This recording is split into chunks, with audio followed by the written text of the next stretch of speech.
어머니, 이제 옥탑방으로 나가세요. 저는 지금까지 살면서 가장 충격적인 일을 겪었습니다. 44년을 함께 산 남편이 숨을 거둔 바로 그 순간 아들과 며느리가 제게 말했어요. 그런데 이것보다 더 충격적인 일이 기다리고 있었습니다. 불과 한 달 후 평생 가난하게만 살았다고 생각했던 남편이 몰래 모아둔 80억 원을 발견한 거예요. 그 순간부터 제 평범했던 일상은 완전히 뒤바뀌었습니다. 돈을 둘러싸고 벌어진 가족들의 배신과 탐욕, 그리고 마지막에 깨달은 진짜 소중한 것이 무엇인지. 지금부터 그 놀라운 이야기를 말씀드릴게요. 영상 시청 전 구독과 좋아요 눌러주세요. 행복한 장여사를 찾아주신 고마운 분들께 기쁨과 행복이 가득하시길 바랍니다. 그럼 오늘의 이야기 지금부터 시작하겠습니다. 저는 올해 67이에요. 평생을 과일가게 운영하며 살아왔습니다. 새벽 5시에 일어나서 밤 10시까지 일하는 게 일상이었어요. 손에는 늘 상처가 있었고 허리는 아팠지만 아들 진호 하나 잘 키우겠다는 마음으로 버텼죠. 남편 철수는 건설 일용직을 했어요. 일이 없는 날엔 제 가게 일을 도와줬고 손님들한테는 항상 웃음으로 인사했습니다. 돈은 없어도 마음만큼은 따뜻한 사람이었어요. 은정아, 우리 가난해도 마음만은 부자로 살자. 그게 남편이 자주 하던 말이었어요. 실제로 저희는 정말 가난했거든요. 월세 50만 원 내기도 빠듯했고 진호 학비 마련하려고 적금도 여러 번 깼어요. 그런데 작년부터 남편 몸이 안 좋아지기 시작했어요. 기침이 계속 나고 밥도 제대로 못 드시더라고요. 병원에 가니까 폐암 말기라는 진단이 나왔습니다. 여보, 치료비가 얼마나 들까요? 걱정 마라. 어떻게든 될 거야. 남편은 끝까지 저를 안심시키려고 했어요. 하지만 병원비가 너무 많이 들었어요. 결국 살던 집까지 담보로 잡혀야 했죠. 그렇게 석 달을 버티다가 지난달에 남편이 세상을 떠났어요. 임종할 때 마지막으로 한 말이 잊히지 않아요. 은정아, 미안하다. 너무 가난하게 살게 해서. 무슨 소리예요? 당신 덕분에 행복했어요. 사진첩. 나중에 사진첩 봐라. 그때는 무슨 말인지 몰랐어요. 그냥 마지막 헛소리인 줄 알았거든요. 장례식은 정말 초라했어요. 돈이 없어서 장례식장도 가장 작은 곳으로 잡았고 좋아도 몇 개 안 됐어요. 그래도 남편을 아끼던 동네 사람들이 와서 위로해 주셨어요. 은정 씨, 고생 많이 하셨어요. 이제라도 좀 편하게 사세요. 고마워요. 덕분에 마음의 위로가 돼요. 그런데 장례식이 끝나고 집으로 돌아온 바로 그 순간이었어요. 며느리 미나가 저한테 다가와서 말했어요. 어머님, 이제 큰 집은 필요 없으시잖아요. 옥탑방 계약해뒀어요. 처음에는 귀를 의심했어요. 남편 장례를 치른 지 하루도 안 됐는데 벌써 이사 얘기를 하다니요. 미나야, 갑자기 그게 무슨 소리니? 어머님 혼자 이런 큰 집에서 뭐 하세요? 옥탑방이면 충분하잖아요. 관리비도 적게 나오고요. 미나의 목소리는 차갑기 이를 데 없었어요. 평소에도 저한테 정답게 대하지 않았지만 이렇게까지 냉정할 줄은 몰랐어요. 옆에 서 있던 아들 진호를 봤어요.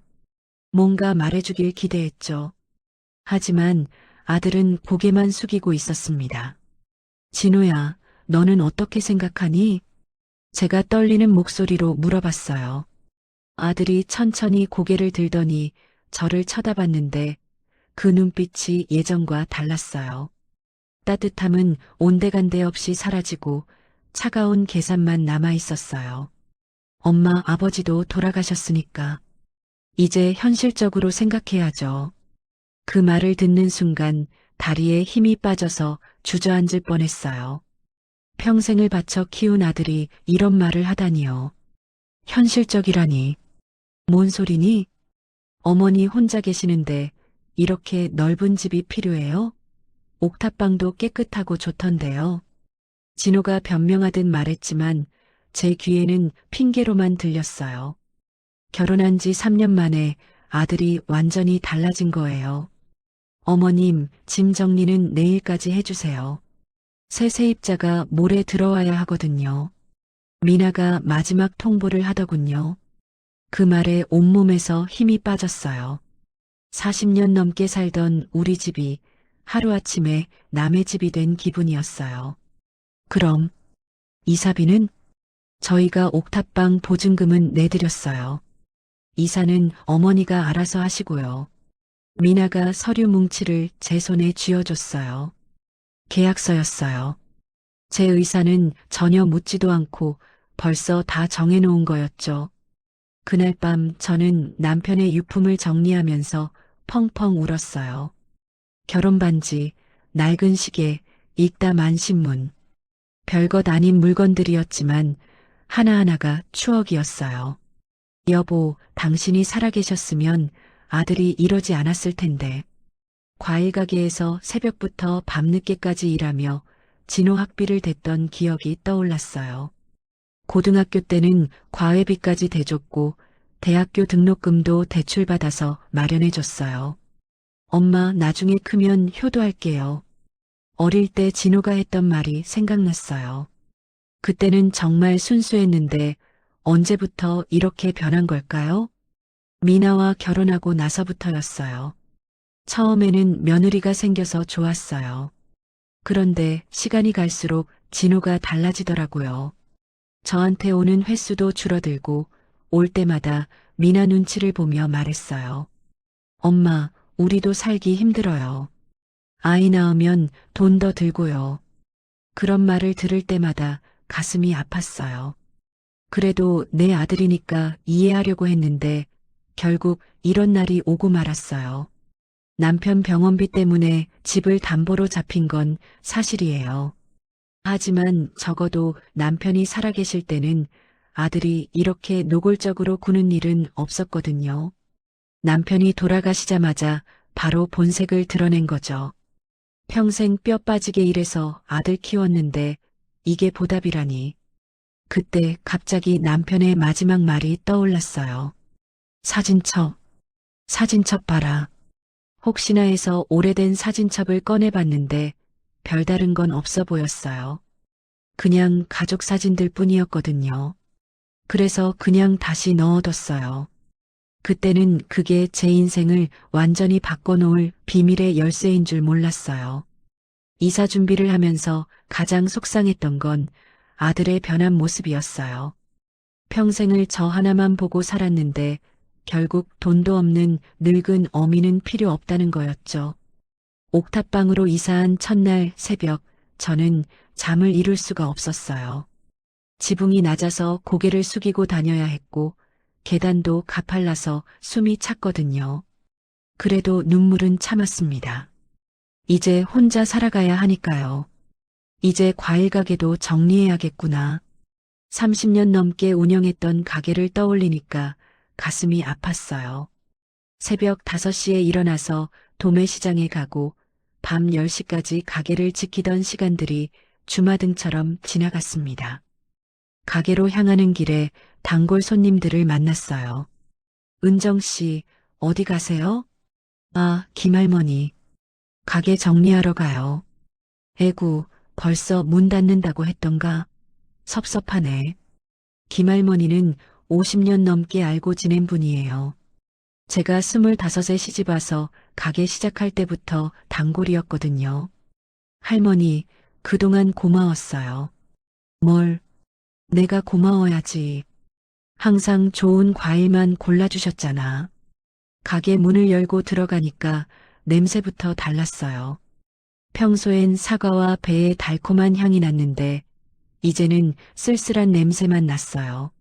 먼지가 쌓인 진열대를 보니까 마음이 무너졌습니다. 여보, 여기서 우리가 얼마나 많은 추억을 쌓았는데 진열대마다 기억이 담겨 있었어요. 사과 코너는 진호가 어릴 때 자주 앉아서 숙제하던 곳이고, 배 코너는 남편이 손님들과 농담하며 웃던 곳이었어요. 그때 첫 손님이 오셨어요. 근처 식당 사장님이었어요. 사장님, 사과 한 상자만 주세요. 네, 잠깐만요. 사과를 고르면서 예전 생각이 났어요. 진호가 중학생일 때였나 학교에서 돌아와서 배고프다고 하면 저는 항상 사과를 깎아줬어요. 엄마, 사과가 세상에서 제일 맛있는 것 같아. 그래, 그럼 엄마가 매일 깎아줄게. 정말요? 고마워요. 그때 진호는 정말 순수했어요.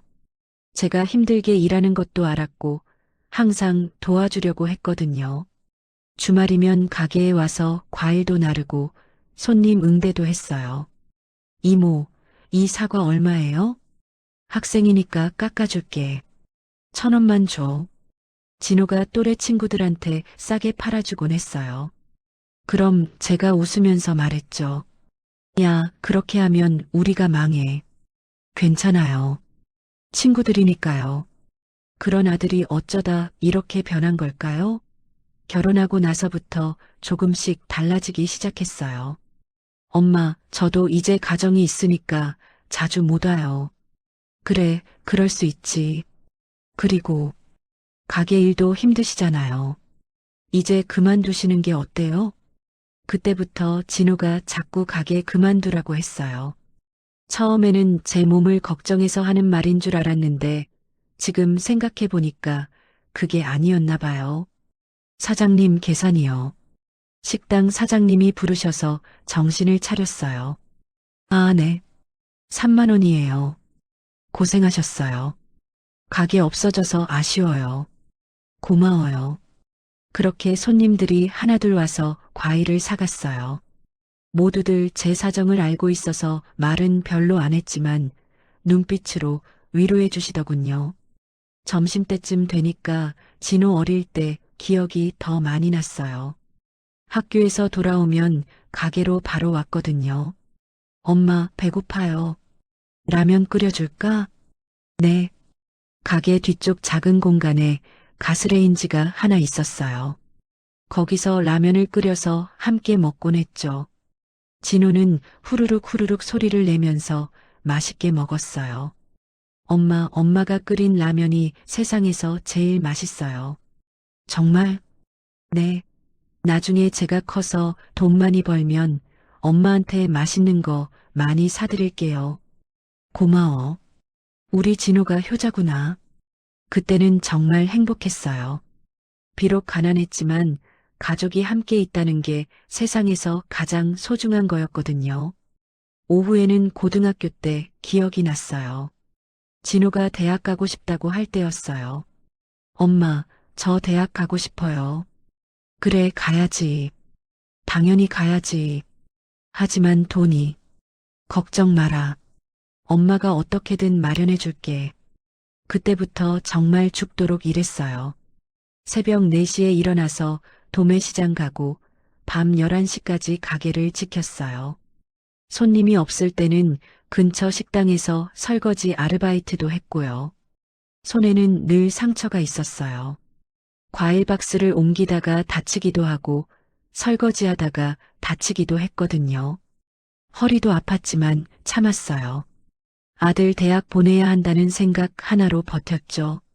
엄마, 대학 합격했어요.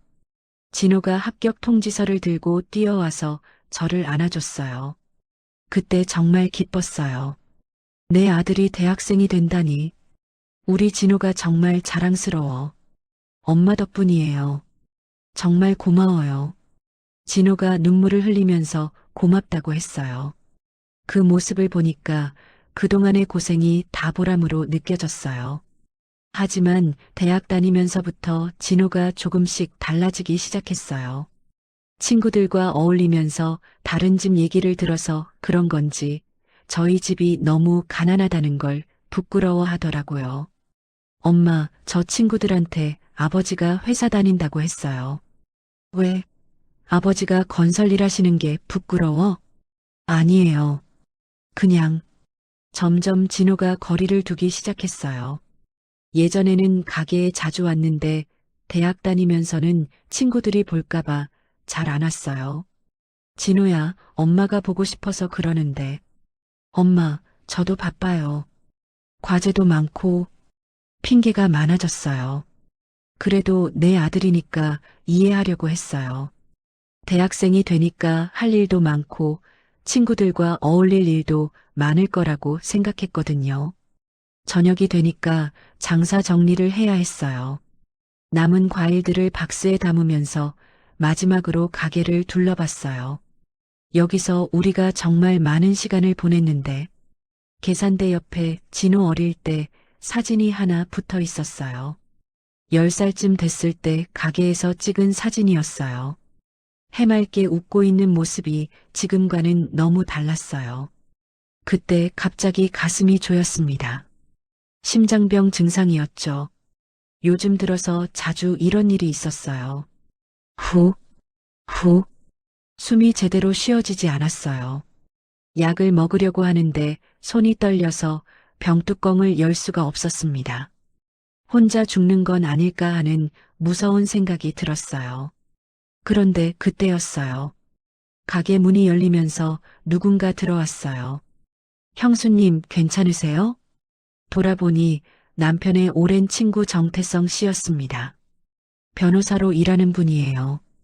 급히 달려와서 제 등을 두드려주며 물을 가져다 주셨어요. 태성 씨, 어떻게 여기를? 지나가다가 가게에 불이 켜져 있길래 들어왔는데 형수님이 쓰러지시는 줄 알았어요. 숨이 조금 진정되자 정태성 씨가 주위를 둘러보더군요. 텅 빈 진열대와 정리된 박스들을 보시더니 한숨을 쉬셨어요. 정말 가게 문 닫으시는 거네요. 어쩔 수 없어요. 이제 혼자서는 힘들어요. 진호 녀석은 뭐 하나요? 어머니 혼자 이런 걸 다 하시게 두고. 정태성 씨가 화가 난 목소리로 말씀하시더라고요. 남편 살아계실 때부터 진호를 많이 아껴주셨거든요. 아들도 자기 살기 바빠요. 뭐? 그래도 어머니가 이렇게 힘드신데. 정태성 씨가 말을 잇지 못하시더군요. 그러다가 갑자기 뭔가 생각난 듯 말을 꺼냈어요. 아, 그러고 보니 형수님께 드릴 게 있어서 왔어요. 저한테요? 네. 사실 형이 살아계실 때 부탁한 게 있거든요. 형수님이 정말 힘들 때 전해드리라고 했는데 정태성 씨가 가방에서 봉투 하나를 꺼내더군요. 겉봉에는 남편의 글씨로 은정아 힘들 때 열어봐라고 쓰여 있었어요. 남편 필체를 보니까 또 눈물이 났습니다. 이게 뭐예요? 저도 모르겠어요. 형이 비밀로 해달라고 하셔서 그냥 봉투 그대로 보관만 하고 있었어요. 봉투를 받아들면서 손이 떨렸어요. 남편이 돌아가신 지 한 달이 넘었는데 이제서야 이런 걸 받게 되다니. 언제부터 맡고 계셨어요? 한 1년 됐나요? 형이 병원 다니시면서 건강이 안 좋아지셨을 때 가져오셨어요. 내가 죽으면 은정이가 힘들 거다. 그때 이걸 줘라고 하시더라고요. 정태성 씨 말을 들으니까 남편이 이미 오래전부터 자신의 죽음을 예감하고 계셨다는 걸 알 수 있었어요. 그런데 왜 이제서야? 사실 언제 드려야 할지 모르겠더라고요. 너무 일찍 드리면 형 마음에 안 맞을 것 같고, 그런데 오늘 형수님 모습을 보니까 지금이 때인 것 같아서요. 정태성 씨가 안타까운 표정으로 말씀하시더군요. 형수님, 저도 진호가 이럴 줄 몰랐어요. 형이 살아계실 때는 그래도 착한 애였는데, 사람은 변하는 것 같아요. 특히 결혼하고 나서는 미나 때문인 것 같아요. 그 애가 진호를 너무 현실적으로 만든 것 같아서 형이 살아계셨으면 절대 이러지 않았을 텐데. 집으로 돌아가는 길에 봉투를 계속 들여다봤어요. 남편의 글씨체가 평소보다 떨려 있었어요. 아마 병이 많이 진행됐을 때 쓴 글씨인 것 같았어요. 옥탑방에 도착해서 봉투를 열어보니까 작은 쪽지가 하나 들어 있었어요. 사진첩을 발하라고 간단히 쓰여 있었죠. 사진첩? 남편의 마지막 말이 떠올랐어요. 사진첩, 사진첩 봐라. 그때는 그냥 헛소리인 줄 알았는데 정말 의미가 있는 말씀이었구나. 서둘러 오래된 사진첩을 꺼냈습니다. 결혼사진부터 진호 어릴 때 사진까지 추억이 담긴 사진첩이었어요. 하나하나 넘겨보면서 그때 그 시절을 떠올렸어요. 신혼 때 사진을 보니까 남편도 저도 참 어렸더라고요. 25과 28. 앞으로 뭐든 할 수 있을 것 같던 나이였어요. 여보, 그때는 정말 꿈이 많았는데 진호 첫돌 사진도 있었어요. 한복을 입고 돌잡이를 하는 모습이었는데 그때 진호가 연필을 잡았거든요. 그래서 남편이 우리 아들 공부 잘하겠다고 좋아하셨어요. 초등학교 입학사진, 중학교 졸업사진, 고등학교 수학여행 사진. 하나하나가 다 소중한 추억이었어요. 그런데 마지막 페이지를 넘기니까 예상치 못한 걸 발견했어요. 투명한 비닐봉지에 서류들이 들어 있었습니다. 이게 뭐지? 서류를 꺼내보니까 상가 건물 지분 증서와 은행 통장, 그리고 편지 한 장이었어요. 손이 떨려서 제대로 읽을 수가 없었어요. 먼저 은행 통장을 봤어요. 제가 모르는 은행이었는데 잔고를 보니까 눈이 휘둥그레졌어요.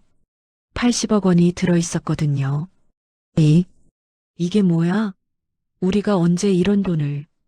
상가 지분 증서를 보니까 저희가 새 들어 살던 건물이 40% 지분이라고 되어 있었어요.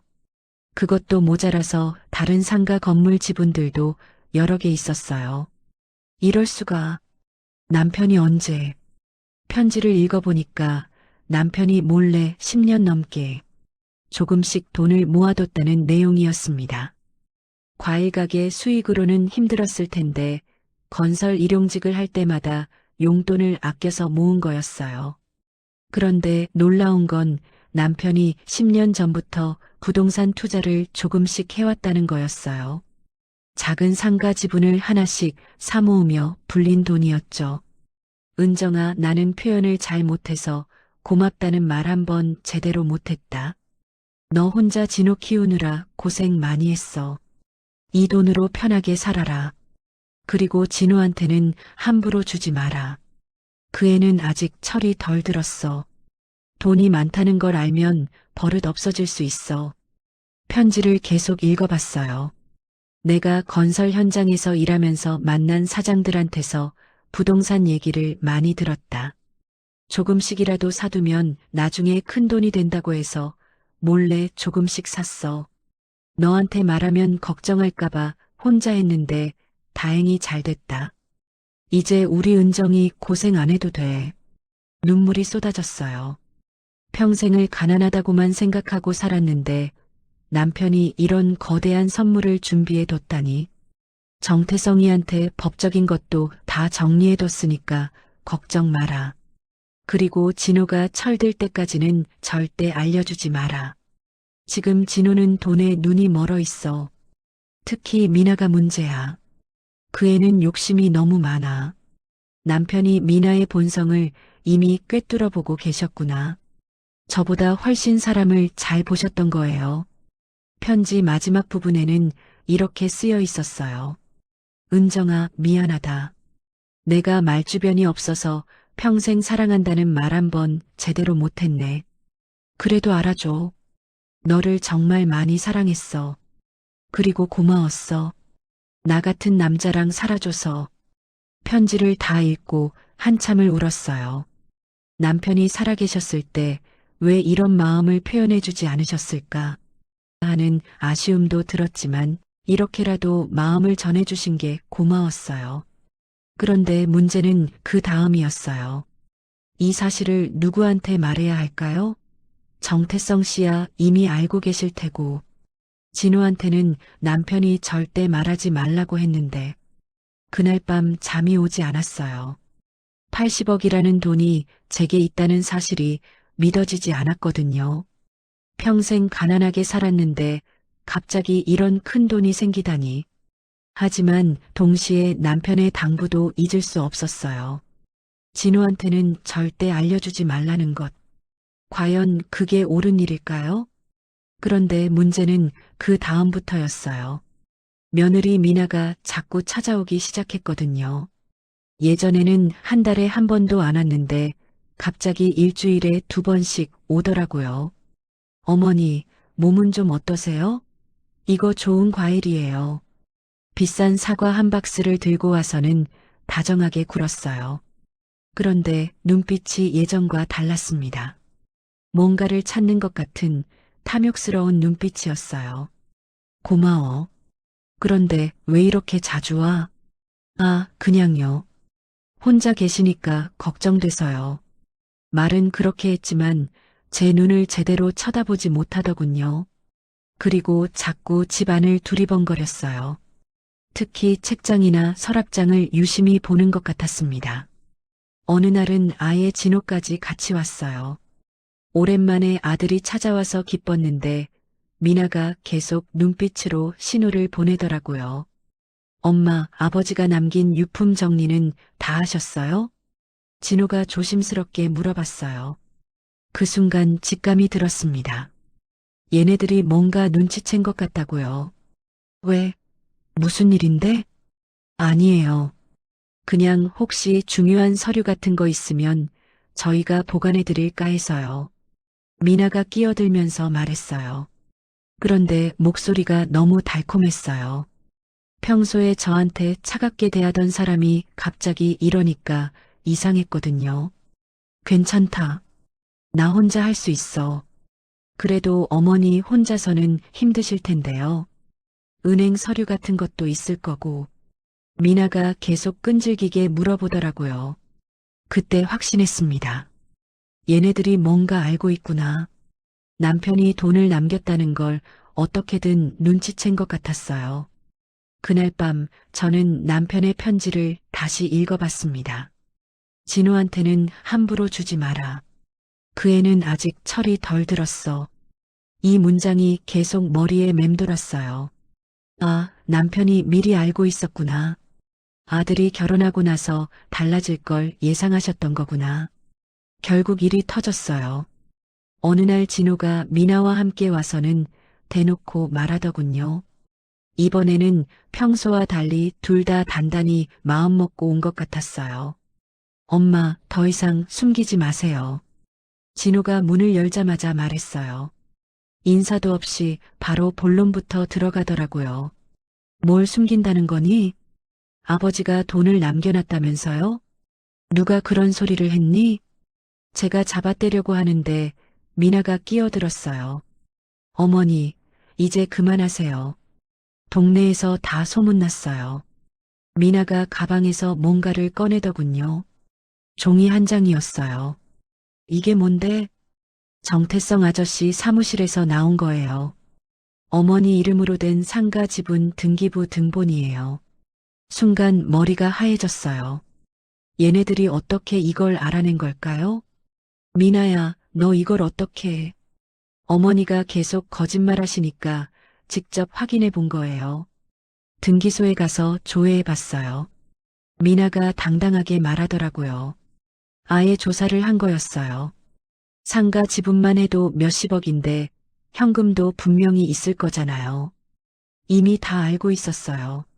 정확한 금액까지는 모르겠지만 제가 큰 돈을 가지고 있다는 걸 확신하고 있었어요. 진호야, 너도 이런 식으로 엄마를 조사했니? 제가 실망스럽다는 표정으로 바라보니까 진호가 잠깐 미안한 표정을 지었어요. 하지만 곧 단단해지더라고요. 엄마, 저희도 상속받을 권리가 있잖아요. 그 말을 듣는 순간 온몸에 힘이 빠졌어요. 상속받을 권리라니. 제가 아직 살아있는데 무슨 상속이냐고요. 상속이 무슨 상속이니? 내가 아직 살아있는데. 그런 뜻이 아니라 아버지 돈이면 당연히 가족 모두 거잖아요. 진호가 변명하듯 말했지만 결국 같은 소리였어요. 어머니, 너무 혼자만 차지하려고 하지 마세요. 미나가 노골적으로 말하더군요. 이제는 가면도 완전히 벗어던진 거예요. 차지하려고? 이게 내 남편이 나한테 남긴 건데 뭘 차지하려고 한다는 거니? 시아버님이 평생 번 돈인데 저희한테도 몫이 있는 거 아니에요? 뭐, 너희가 아버지 돈 버는데 무슨 도움이라도 됐니? 제가 화를 내니까 미나도 목소리를 높였어요. 그럼 어머니 혼자 다 쓰시려고요? 몇십억을 혼자서? 내가 언제 혼자 다 쓴다고 했니? 그럼 나눠주세요. 저희도 살기 힘들어요. 미나가 소리를 지르더라고요. 그 모습을 보니까 정말 실망스러웠어요. 진호야, 너도 정말 이렇게 생각하니? 제가 아들을 바라보니까 진호가 고개를 숙이더라고요. 그러더니 조심스럽게 말했어요. 엄마, 저희도 애 낳으면 돈 들어요. 조금만 도움을 받을 수 있을까요? 도움? 이게 도움을 요청하는 태도니? 죄송해요. 하지만 저희도 정말 필요해요. 그때 정태성 씨한테 전화를 걸었습니다. 태성 씨, 좀 와주실 수 있어요? 급한 일이 있어서요. 무슨 일이세요? 지금 갈게요. 정태성 씨가 오는 동안 진호와 미나는 계속 저를 설득하려고 했어요. 엄마, 우리가 억지 부리는 게 아니에요. 정말 필요해서 그러는 거예요. 필요하면 너희가 일해서 벌어라. 왜 남의 돈을 탐내니? 남의 돈이 아니라 아버지 돈이잖아요. 미나가 또 소리를 질렀어요.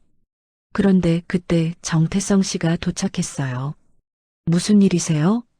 상황을 설명하니까 정태성 씨 얼굴이 굳어졌어요. 상속이 무슨 상속입니까? 어머니가 살아계시는데? 정태성 씨가 법적인 내용을 설명해 주기 시작했어요. 지금 그 재산은 모두 어머니 명의입니다. 어머니가 돌아가시기 전까지는 누구도 상속 운운할 수 없어요. 그럼 저희는 언제까지 기다려야 해요? 미나가 버럭 화를 내더군요. 뭐라고요? 지금 어머니 돌아가시길 기다린다는 말씀입니까? 정태성 씨가 믿을 수 없다는 표정으로 미나를 바라봤어요. 그런 뜻이 아니라, 그런 뜻이 아니면 뭡니까? 지금 시어머니 앞에서 상속 얘기를 하는 게 말이 됩니까? 정태성 씨 목소리에 분노가 섞여 있었어요. 아저씨가 무슨 상관이에요? 우리 집안일인데. 미나가 대들더군요. 그러자 정태성 씨가 더욱 화를 냈어요. 집안일이라고요? 지금 하는 짓이 집안일입니까? 이건 협박이에요, 협박. 협박이라니요. 그럼 뭡니까? 시어머니한테 돈 내놓으라고 몰려와서 압박하는 게. 진호가 중간에 끼어들었어요. 아저씨, 저희가 그런 뜻으로 온 게 아니에요. 그럼 무슨 뜻으로 오신 겁니까? 어머니가 살아계신데 상속 얘기를 하고, 저희도 생활이 어려워서. 생활이 어려우면 일을 하세요. 부모 재산 탐내지 말고. 정태성 씨가 호통을 쳤어요. 그러자 미나가 완전히 화를 냈어요. 좋아요. 그럼 저희도 각오하겠어요. 각오가 뭔데? 어머니가 혼자 다 가지시려면 혼자 사세요. 앞으로 저희한테 기대하지 마세요. 미나가 진호 손을 잡아 끌며 일어났어요. 미나야, 잠깐. 진호가 말리려고 했지만 미나가 더 화를 냈어요. 당신도 너무 순진해요. 몇십억을 혼자 차지하려는 사람한테 왜 잘해줘요? 그래도 우리 엄마인데. 엄마가 뭐 어때서요? 우리를 이렇게 무시하는데. 둘이 말다툼을 하다가 결국 나가더라고요. 진호는 마지막까지 미안하다는 표정을 지었지만 결국 미나를 따라 나갔어요. 문이 닫히고 나서 정태성 씨가 한숨을 쉬셨어요. 형수님, 괜찮으세요? 고마워요. 태성 씨가 아니었으면 어떻게 됐을지. 정말 어이가 없네요. 시어머니가 살아계신데 상속 타령을 하다니. 진호가 저렇게 변할 줄은 몰랐어요. 미나 때문이에요. 그 여자가 진호를 망쳤어요. 정태성 씨가 붕괴하며 말씀하셨어요. 형이 살아계셨으면 절대 이런 일은 없었을 텐데. 진호가 완전히 변해버렸어요. 그날 밤 저는 펑펑 울었습니다. 평생을 바쳐 키운 아들이 결국 돈 때문에 저를 등진 거예요. 그것도 아직 제가 살아있는데 상속 얘기를 하다니. 남편의 편지가 또 생각났어요. 진호한테는 함부로 주지 마라. 그 애는 아직 철이 덜 들었어. 남편이 정말 성견지명이 있으셨구나 싶었어요. 미나는 진짜 무서운 여자였어요. 진호를 완전히 조종해서 저한테 대들게 만든 거예요. 그것도 돈 때문에 말이죠. 이제 정말 혼자가 됐구나 하는 생각이 들었어요. 남편도 떠나고 아들마저 등을 돌렸으니까요. 그 일이 있고 한 달 후 제 몸에 이상 신호가 왔어요. 심장이 자꾸 조이고 숨쉬기가 힘들어졌거든요. 처음에는 스트레스 때문인 줄 알았어요. 진호와 미나 일로 마음고생이 심했으니까요. 후, 후. 아침에 일어나는 것도 힘들어졌어요. 옥탑방 계단을 오르내리기도 숨이 차서 중간에 쉬어야 했고요. 이웃 정화 씨가 걱정스럽게 말하더라고요. 언니, 얼굴색이 안 좋아요. 병원에 가보셔야 하는 거 아니에요? 괜찮아. 그냥 좀 피곤한 것 같아. 아니에요. 정말 안 좋아 보여요. 정화 씨가 계속 병원에 가보라고 해서 결국 동네 병원에 갔어요. 그런데 의사 선생님이 큰 병원에 가보라고 하더라고요. 심전도 검사 결과가 좀 이상해요. 정확한 검사를 받아보셔야 할 것 같습니다. 많이 안 좋은 건가요? 지금 단계에서는 정확히 말씀드리기 어렵지만 서둘러 검사 받으세요. 큰 병원에 가니까 여러 가지 검사를 받아야 했어요. 심전도, 초음파, CT까지 검사비만 몇십만 원 들었어요. 일주일 후 검사 결과를 들으러 갔는데 의사 선생님 표정이 심각했습니다. 심장 상태가 많이 안 좋으시네요. 얼마나 안 좋은 건가요? 관상동맥이 거의 막혀 있어요. 즉시 수술을 받지 않으면 의사가 잠깐 말을 멈추더니 조심스럽게 말했어요. 길어야 두세 달 정도밖에. 그 말을 듣는 순간 머리가 하얘졌어요. 시한부 선고를 받은 기분이었죠. 수술하면 얼마나 걸리나요? 수술비만 3천만 원 정도 들 것 같습니다. 그리고 수술 후에도 계속 관리받아야 해서 추가로 돈이 필요할 거예요. 성공률은 어느 정도 되나요? 연세를 고려하면 70% 정도 됩니다. 하지만 수술하지 않으면 확실히 위험해요. 진료실을 나와서 복도에 앉아 있는데 눈물이 났어요. 남편 잃고 아들한테 배신당하고 이제 죽을 날까지 정해졌다니. 어머님 괜찮으세요? 간호사가 걱정스럽게 물어봤어요. 네, 괜찮아요. 가족분한테 연락해서 같이 오시는 게 좋을 것 같은데요. 가족. 진호 얘기였겠죠. 하지만 한 달 전에 있었던 일을 생각하니까 연락하기가 어려웠어요.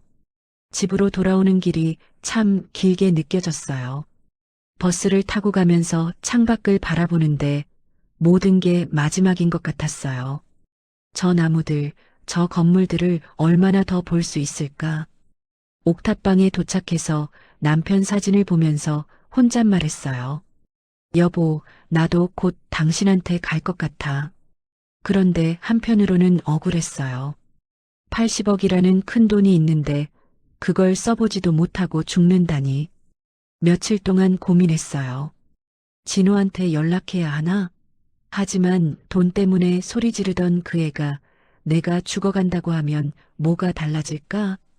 대신 이웃집 정화 씨한테 얘기했어요. 혼자 끌어안고 있기엔 너무 무거운 비밀이었거든요. 은정 언니 뭐라고요? 수술 안 받으면 2달밖에 못 산다고요? 응. 의사가 그러더라. 그럼 어서 수술 받으셔야죠. 돈이 3천만 원이나 들어. 그래도 돈보다 생명이 중요하잖아요. 진호한테 연락해서 안 돼. 그 아이한테는 말하지 마. 왜요? 아들인데. 한 달 전에 나한테 소리 지르면서 돈 달라고 했어. 그런 아이가 내 수술비는 낼까? 정아 씨가 그 얘기를 듣고 깜짝 놀라더라고요. 진호가 그랬다고요? 믿을 수가 없어요. 미나가 시킨 거지. 그 여자가 진호를 완전히 망쳤어. 그래도 어머니가 죽을 수도 있다고 하면 달라질 거예요. 아니야. 그 애들은 내가 빨리 죽기를 바랄 거야. 그래야 유산을 받으니까. 정아 씨가 할 말을 잃더라고요. 그럼 혼자서 수술 받으실 거예요? 아직 모르겠어. 좀 더 생각해 볼게. 사실 돈은 충분히 있었어요. 80억 중에서 3천만 원이면 아무것도 아니었죠. 하지만 남편이 그렇게 당부하셨는데 진호한테 돈이 있다는 걸 알려도 될까요? 며칠 후 정아 씨가 몰래 진호한테 연락했나 봐요. 어느 날 갑자기 진호가 혼자 찾아왔거든요. 미나는 안 데리고 왔어요.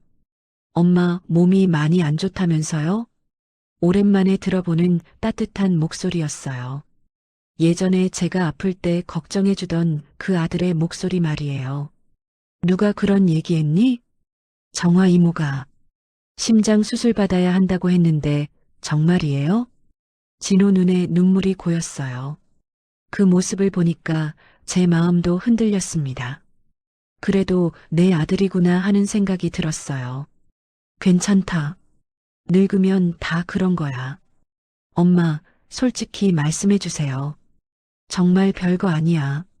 그런데 진호가 갑자기 무릎을 꿇더라고요. 엄마, 미안해요. 지난달에 제가 너무했어요. 진호야, 미나 때문에 정신이 없었어요. 엄마를 그렇게 대할 줄 몰랐어요. 진호가 진짜 후회하는 것 같았어요. 눈물을 흘리면서 사과하더라고요. 엄마, 수술 받으세요. 제가 뭐든 할게요. 돈이 3천만 원이나 드는데 어떻게 하니? 대출 받을게요. 집 담보로 잡아서라도 마련할게요. 그 말을 들으니까 감동이 됐어요. 그래도 내 아들이구나 싶었거든요. 그런데 미나는 뭐라고 하니? 미나 모르게 온 거예요. 걔한테 말하면 또 반대할까 봐서요. 진호가 솔직하게 말하더라고요. 그럼 미나가 알면 어떻게 될까? 모르겠어요. 아마 화낼 거예요. 돈 쓴다고. 그 말을 들으니까 마음이 복잡했어요. 아들은 저를 걱정하지만 며느리는 여전히 돈만 생각하고 있다는 거잖아요. 엄마, 병원 갈 때 제가 모셔다 드릴게요. 그리고 수술비도 제가 책임질게요. 진호가 진심으로 말하는 걸 보니까 고마웠어요. 하지만 그때 문제가 생겼어요. 며칠 후에 미나가 알게 된 거예요. 아마 진호가 대출 알아보다가 들켰나 봐요. 여보, 뭐 하는 거야? 미나가 화를 내며 우리 집으로 찾아왔어요. 시어머니 수술비 되겠다고? 미쳤어요?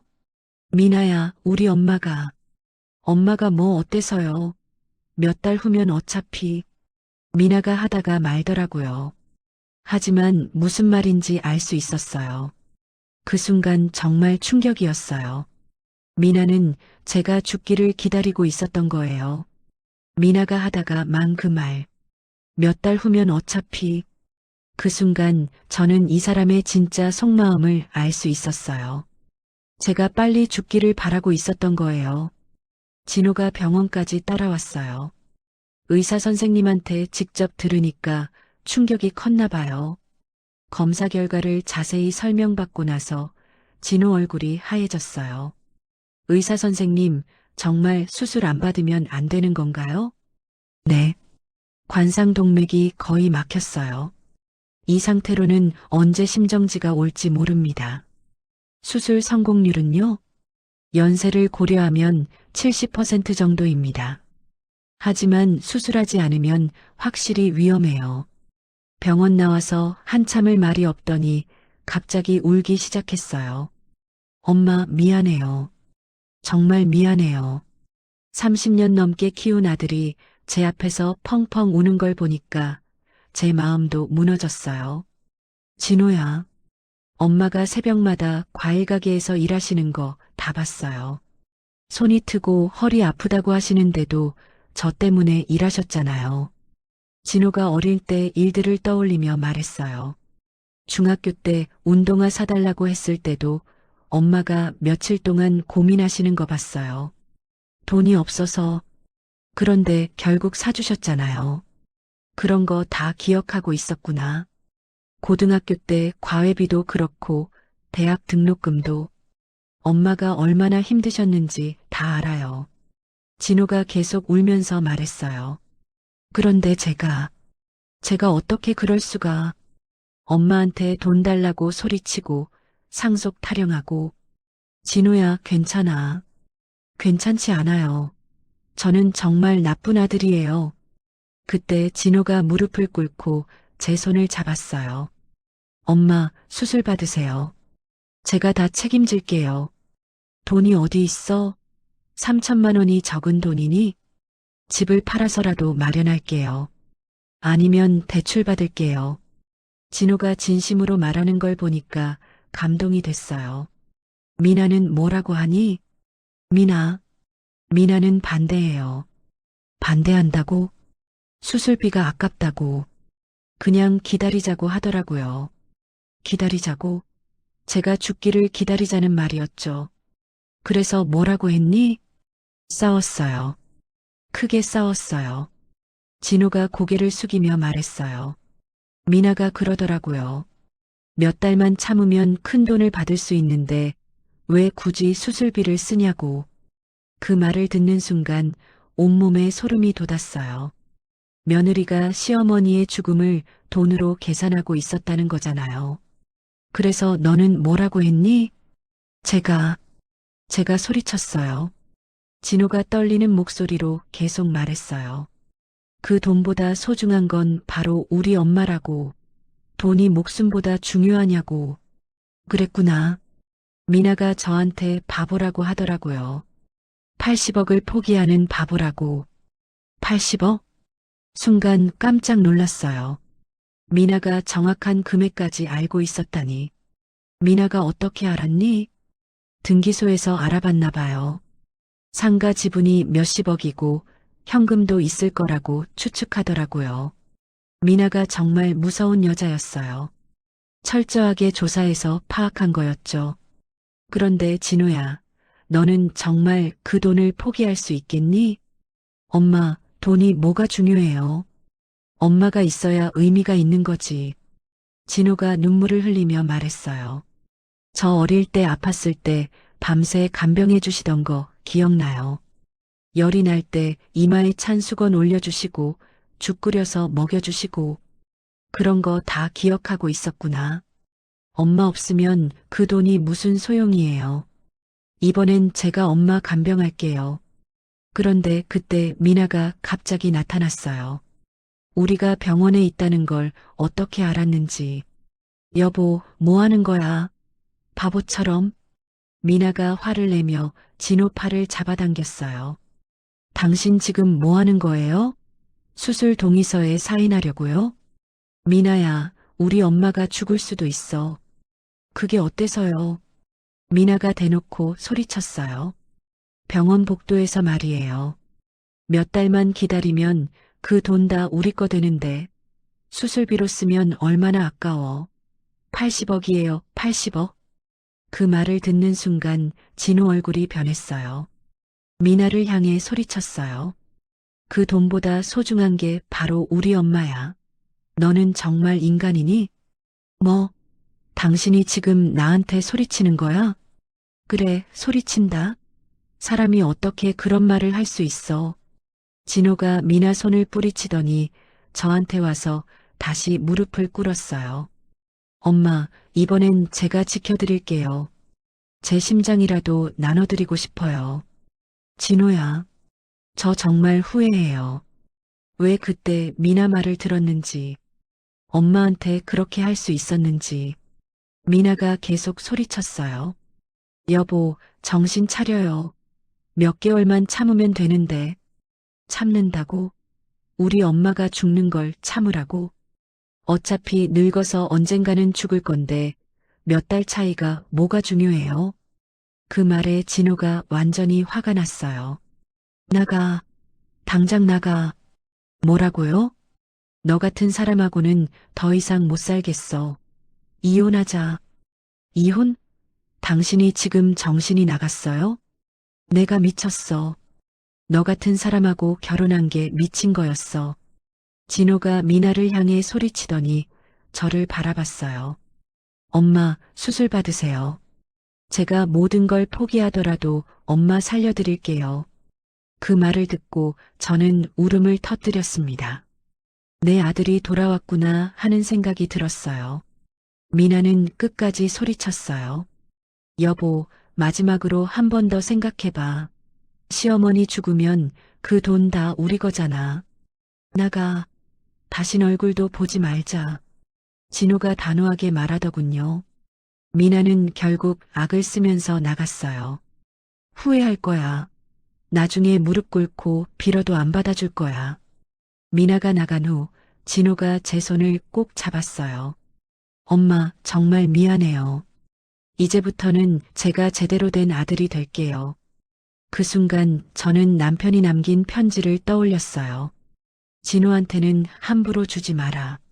그 애는 아직 철이 덜 들었어. 이제 우리 진호가 철이 든 것 같았어요. 돈보다 소중한 게 뭔지 깨달은 거죠. 진호야, 고마워. 엄마, 수술 받으세요. 그리고 오래오래 사세요. 제가 진짜 효도할게요. 그렇게 진호가 다시 제 아들이 되었어요. 수술은 성공했어요. 진호가 매일 병원에 와서 간병을 해줬고, 미나는 끝내 이혼 서류를 들고 왔어요. 여보, 마지막으로 한 번 더 생각해봐. 시어머니 죽으면 그 돈 다 우리 거잖아. 나가. 다신 얼굴도 보지 말자. 진호가 단호하게 말하더군요. 미나는 결국 짐을 싸서 나갔어요. 탐욕에 눈이 먼 사람의 최후였죠. 퇴원하고 나서 저는 결심했어요. 남편이 남긴 돈 중 일부는 어려운 환자들을 위해 기부하기로 했습니다. 그리고 나머지로는 진호와 함께 평생 못 누린 여유를 즐기며 살기로 했어요. 엄마, 저도 다시 시작할게요. 좋은 사람 만나서 제대로 된 가정 꾸릴게요. 그래야지. 너는 좋은 아들이야. 어느 날 저녁 진호와 함께 산책을 하다가 하늘을 올려다봤어요. 별이 참 많이 보이더라고요. 여보, 당신이 남긴 건 돈이 아니라 우리가 다시 가족이 될 기회였네요. 마음속으로 남편한테 감사 인사를 드렸습니다. 평생 가난하게 살았다고 생각했는데 사실 가장 소중한 걸 가지고 있었던 거예요. 바로 진심으로 사랑하는 가족 말이에요. 그 후 미나는 투기와 사치에 빠져서 결국 빚더미에 앉게 됐다고 들었어요. 탐욕의 끝은 항상 비참하더라고요. 지금 저는 진호와 함께 작은 카페를 운영하고 있어요. 과일 가게보다 훨씬 편하고 손님들과 대화하는 재미도 있어요. 무엇보다 아들과 함께 일하는 게 가장 행복합니다. 남편이 남긴 진짜 선물은 돈이 아니었어요. 우리 가족이 다시 하나가 될 기회를 주신 거였죠. 그 소중한 선물 덕분에 저는 지금 세상에서 가장 행복한 엄마가 되었습니다.